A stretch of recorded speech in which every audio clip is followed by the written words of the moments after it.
मी तात्या पिसाळ, सातारा. मी सार्वजनिक बांधकाम विभागामध्ये प्रथम लेखी म्हणून कार्यरत आहे. मी सातारा येथे असताना माझे काही सहकारी आहेत, जिथं मी राहतो, त्यांच्याकडून मला काकांची थोडीशी माहिती मिळाली. त्याच्यानंतर माझा काकांचा संपर्क आला. त्याच्यानंतर 3-4 वर्षे मी काकांच्या संपर्कात असून काकांनी मला बऱ्याच वेळेला चांगल्या पद्धतीनं मार्गदर्शन केलं.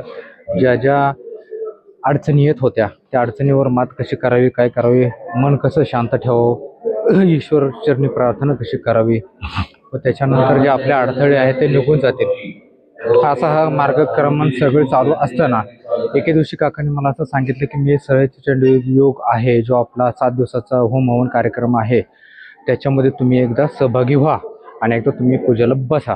तुमचे जे काय अडचणी असतील ते निघून जातील आणि तुमच्या मार्गातले अडथळे सगळे निघून जातील. तुमच्या मुलाबाळांना चांगलं यश मिळेल. जे काय तुमच्या मुलाबाळांच्या यशामध्ये अडचणी येत आहेत, शिक्षणामध्ये अडचणी येत आहेत, त्या सगळ्या दूर होतील.